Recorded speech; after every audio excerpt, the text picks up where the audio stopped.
Bucket full of testicles there. Yes. Oh. Yes. Yes. I know, he's horrible. He is. I hate him too. Yes.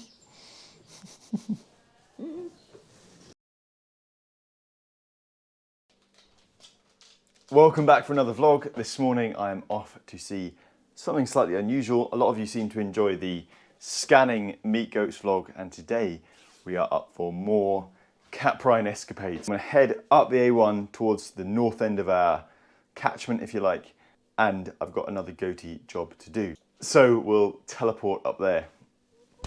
Yes. Okay. Let's go. So you've got your marker. And my other stick. And away we go.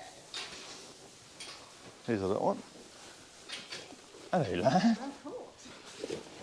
Yep, you got nuts. So today I've got a dozen or so belly goats to castrate. Unlike the goats you've seen previously on the channel, pygmies, which are kept as pets, boars, which are kept for meat, and Guernseys, which are kept for milk, these are Angoras, which are kept for their fibre. This is known as mohair. Farmer Alice and I are going to have a great chat about Angoras and this fibre, plus natural fibres in general. But first, as with any surgical castration, we've got to anaesthetise these goats. Being goats, they're awkward. They are highly sensitive to the sedation we most commonly use, so I'm wary of using this. As a farm-only practice, we don't have a gaseous anaesthetic machine, so I can't use that, nor would it be particularly practical. And as for the normal local anaesthetic we use to numb the scrotum, goats are also highly sensitive to that, so potentially it's quite easy to overdose them with it. Nonetheless, the latter is what I end up going for, but to make it safer, I use some sterile water for injection to dilute it out and therefore reduce the total amount of local used. These guys will also get an anti-inflammatory for some longer lasting pain relief. By the way, if you're new to the channel, feel free to click that subscribe button. Plus, ring the bell next to it if you'd like updates about new videos. Anyway, time to speed things up. We haven't got all day.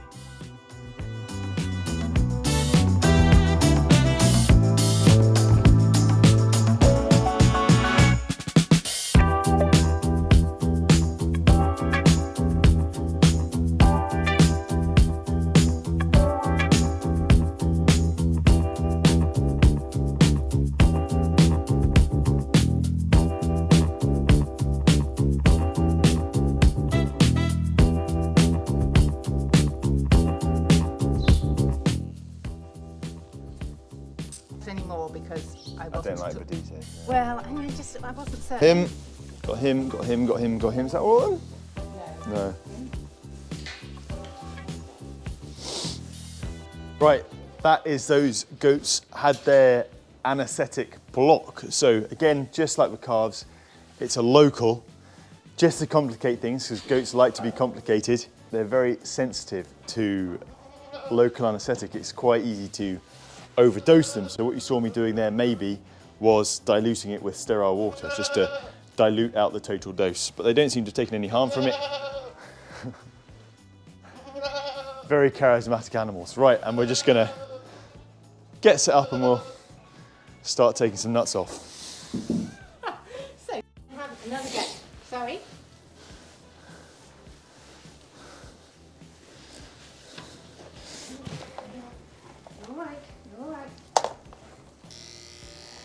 I'll try to take as little off as I can, but just try and keep things clean as well. Yeah. Sort of just trying to matted stuff off. Yes, so we just moved them across this morning. I've got a lot of clean straw to put down when we're done. Yeah, great. And then on Saturday they're going down to the bottom paddock. Give them all a jab of Metacam as well. Set at 1.5.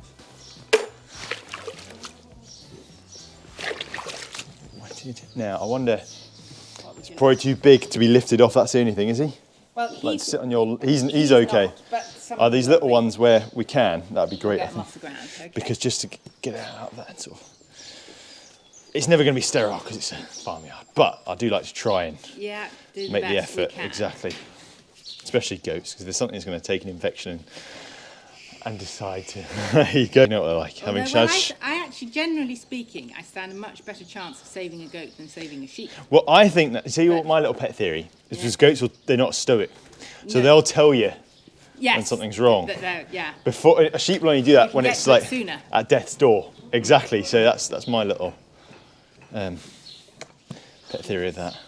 Well, I also think though that goats are just not nearly as scared of us. Oh sheep. yeah. So you just get closer to them and they, if they're feeling a bit crap, they can't be bothered to run away, whereas the sheep will still be running away when it's on death's door more or less. pretty much. Hey now. You're all right. She says there's a strange man playing with my Fondling my balls. nuts. Yeah, no. Sorry about that. Some people pay a lot of money for that.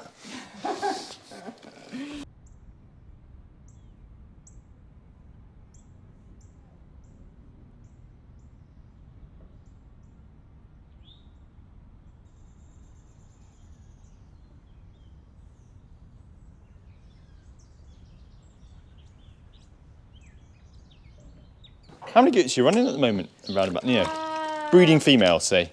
How many females Yeah. we have got? We've got about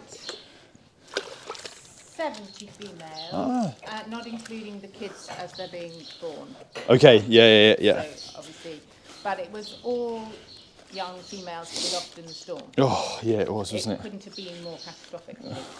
That was Storm Arwen. Yeah. We're really hoping for lots of really good So female girls. kids. And when you say good, because obviously, people when they're breeding meat goats or meat sheep or dairy cattle, they know what they're talking about. But how do you qualify what's good or what's bad? Well, we're first of all primarily like any livestock, we're looking for good conformation, good health. We're looking to make it to weaning. That's always a good start.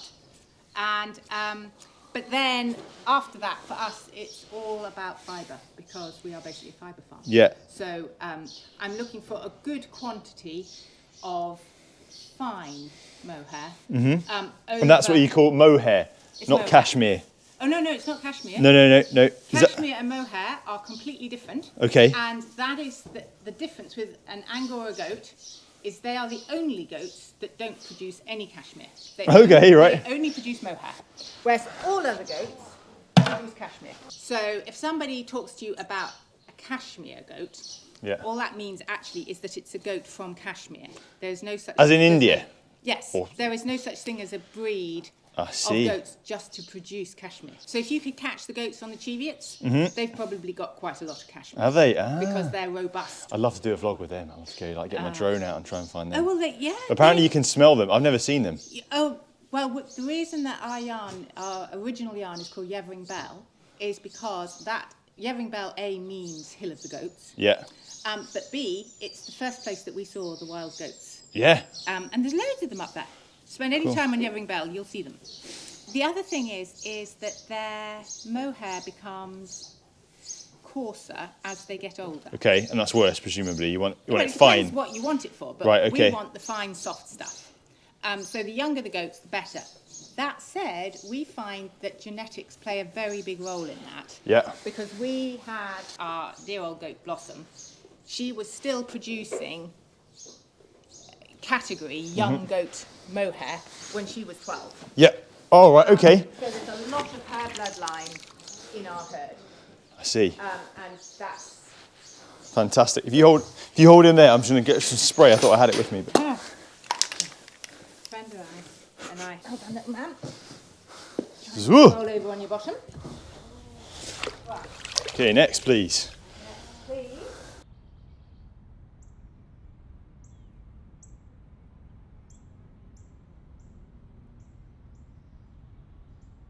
Fineness of fleece. Yes. So is that quality? Is that really synonymous with quality? Fineness. Basically, yes. Yeah. But also, we want a decent amount of fleece as well. Okay, and yes. we do find that some goats don't produce nearly as well as others. Okay. But that is why we really want these wethers, because actually young wethers produce the best and most mohair. Is that right? Your breeding does, they're under pressure, they're either producing a kid, Yeah. or they're feeding the kid, Yeah. or they're recovering. And so, whilst, our girls will produce beautiful mohair, the very best comes from Wethers. wethers. Same with our sheep, with our Wensleydales. We've got quite a big wether flock, and we'll Okay. keep them until they're at least 4 or 5. Yeah, wow. Because they're producing really good. I suppose it would have been the way when wool was the primary product. Probably, yes, yes. I mean, it's so sad that wool is so undervalued now. Hey, that is true. Do you think, so sex, does that have a role? Presumably. Do you think the wethers produce best simply because they're biggest and not under stress? Is that why? No. I think they produce the finest because they're lacking in hormones. Yeah, okay. Basically. So will a bullies be quite coarse? It's the coarsest. Yeah, okay. Yeah. We didn't catch it on camera earlier, but we talked about how a lot of goat keepers and sheep keepers really would castrate their males with a ring. Yeah. And you gave me a brilliant explanation of why you didn't do that. I'm trying to remember what it was. You want me to do it again? Yeah. Okay, there are 4 reasons basically that we don't ban them. First of all, little goat kids we don't think are nearly as robust as lambs. And when we have tried banding them, it's just been really difficult to do successfully. Yeah. Difficult to get both their testicles and it knocks them back and they're already a little bit feeble and it's not great. So that's the first reason. Second reason is... I think because they're small testicles, was that right? Oh, maybe. More importantly though, they get calcium stones in their urethra. And that can be terminal. Oh, absolutely. And it's really bad news. And we just think if we castrate them later, then they've grown more and touch wood, we don't have a problem. And the last reason is I just like to have shorn them at least once before I decide who's a potential keeper and who's to join the wether flock. So they get not to knock them basically. Yeah. Because it's quite difficult to do because it's got small testicles. Yes. At birth. To prevent urinary stones. Yes. And to make it easier for you to select your males. Yeah. Nice one. Basically, but really, yes, probably the luckiest ones are the ones who are cut because they get to stay definitely. The wethers also don't have to waste their time and energy fighting. Yeah. Being dominant and doing all the things the billy goats. We'll see things that entire males do. Yeah. Okay. Right. Here you go, little chap.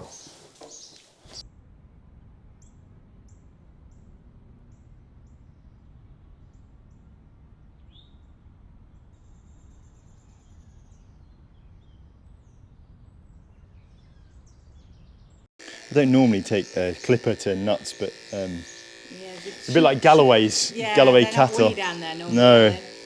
I'll tell you what, Joe's Hampshires would be the same if we ever tried to do this. They're very woolly. Right. Well, it's like a little sporran.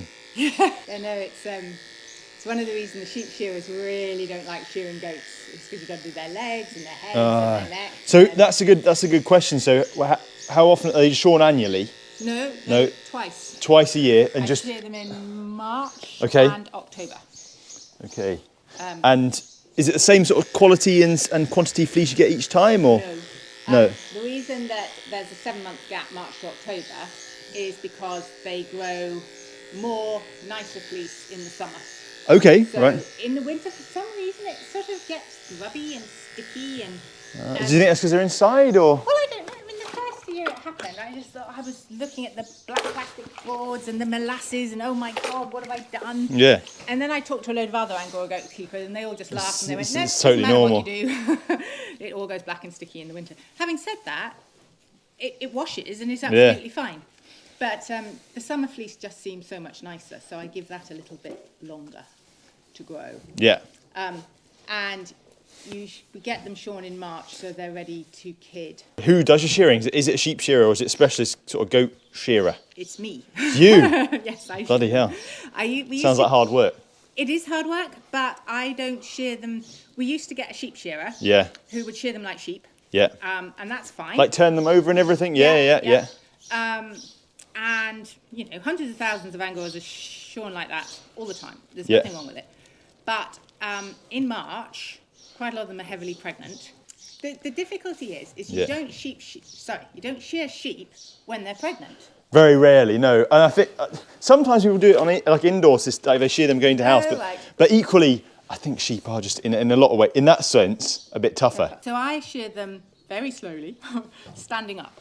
I've made a sort of stand thing that they stand on, and I shear one side, and then they turn around, and I shear the other side, and then I do turn them up like this. To get the nether regions. What took the shearer 2 days takes me 2 weeks. It gives me a really good opportunity to have a really, really good look at every single goat. Oh, yeah. And it doesn't matter how many times you put them through the crush or whatever, you never sort of see them the same way you do. Yeah, because when you're going through them like that, exactly. Turn them over, full MOT. Yeah, and that's when I choose my billies and all the rest of it. And so you're harvesting the fleece. Would you call it a fleece still? Yeah, you would. Fleece, yeah. Where does most of it end up going? All of it. You're not sending it to the wallboard, basically. No. Wallboard wouldn't want it. We shear it, then we send it down to Yorkshire, where it's washed and either combed or carded and then spun, depending on which yarn we're making. And then we sell it here. At the moment, it all goes to hand knitters, but we are just at the beginning of starting to make some products as well. So hats, blankets, lots of socks. Fantastic. Too. Mohair is the perfect sock yarn. So how does it differ? Does it differ from wool, apart from being fine? So how does it differ? Well, it's a hair to start with, so it is structurally different. What's it? And it's a hollow fibre, which is why it's so incredibly warm. You know, my mohair yarn is the thinnest, is still warmer than my thickest wool yarn. And also because it's a hair and it's a high luster fibre, so all the fibres are really, really smooth. They don't have, you don't want to drink that? No, it's soapy.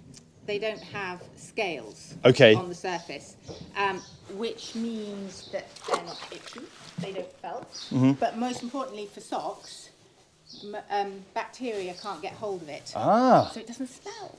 I didn't know that. Yeah, no, and mohair, it has the highest rub test of any natural fibre. And what's a rub test? So like, is that itchiness? No, rub test is... Rug test? Rub. So it gets rubbed by a machine to see how quickly it wears out. And as I say, mohair has the highest rub test of any natural fibre. Great. Which is why historically things like theatre seats and stuff are made out of mohair? Covered in mohair, historically.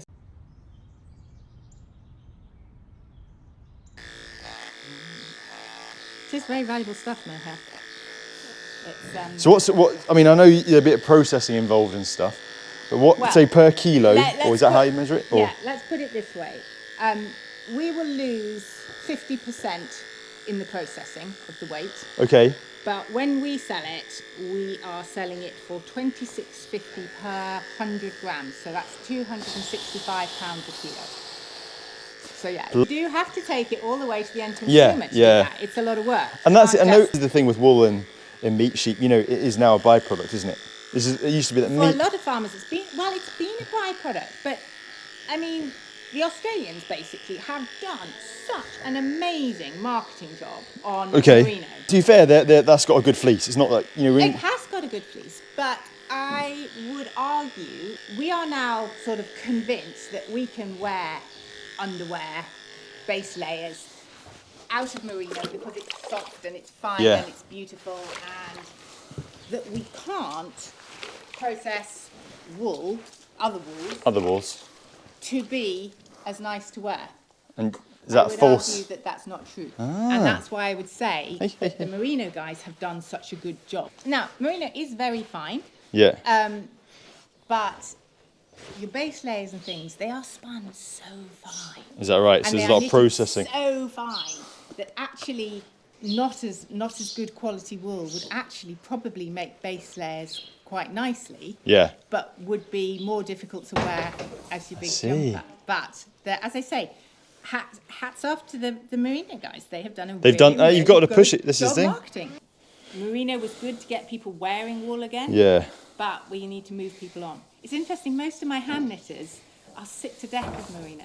Is that right? And it doesn't show their knitting terribly well, and it doesn't last very long. And if you've spent 60 hours knitting an amazing jumper, you're not very pleased if it doesn't last. No, I bet. If somebody invented wool today, the Nobel Prize probably. Yeah, exactly. And it's kind of, frustrating that it's got devalued the way it is. Yeah. Oh. Yes, I know, he's horrible. He is. I hate him too. Yes.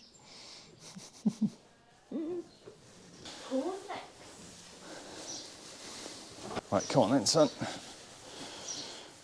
We're getting there. Big set of nuts. And of course you've got the Wensleydales as well for the fleece. Yes. They're nice looking animals. Wensleydales are great.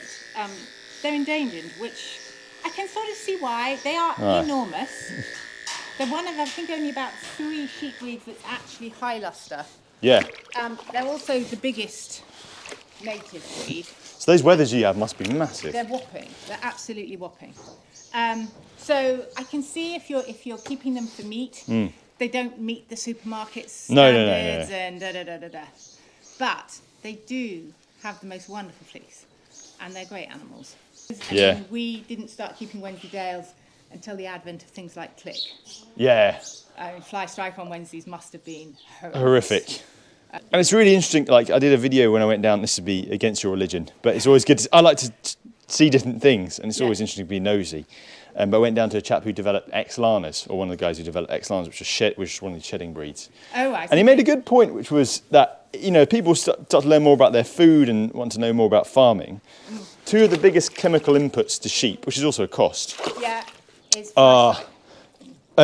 worms, so you chemically worm them, and fly strike, on which you apply lots of nasty sort of chemicals to... I would agree with him completely. I think for meat sheep, it maybe is a sensible thing to do. I'd be inclined to agree.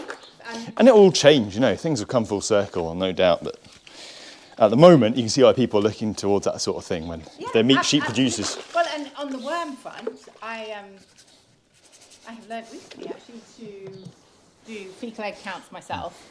Yeah. But for years now, we've never prophylactically wormed. Oh, really? And that's quite interesting because goats are horrendous. So high. It's our biggest battle. But we egg count them. We don't, as I say, we don't worm anything prophylactically. Yeah. And we keep them on clean pasture. We keep them on long pasture.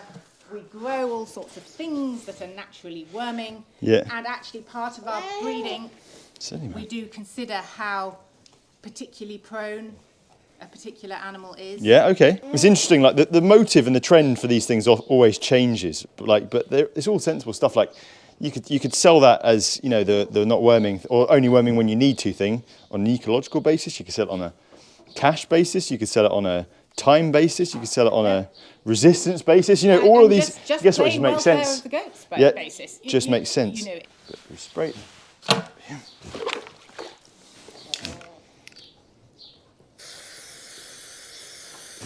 Okay. Okay. You're away, little man. So that is 15 billy goats, former billy goats, doctored. There's a bucket full of testicles there, and Alice is just putting plenty of clean straw down so they have a nice clean bed to lay their wounds on. You've seen me do this before. You don't sew up the wound, you leave it to drain, because in an environment like this, chances are you're going to sew in infection. So hopefully we've got some good stuff. Probably not many of you have seen fibre goats before, so talked about mohair and all that sort of thing. I'm going to stick all the details for this place if you are passing. It's near Berwick upon Tweed, and even if you want to make a special journey. If you're a knitter, exactly. And can you buy stuff online, Alice? Yeah. Yeah, so you can buy it online. So I'll stick all the details in the video description as usual. I hope that was interesting, and I'll see you next time.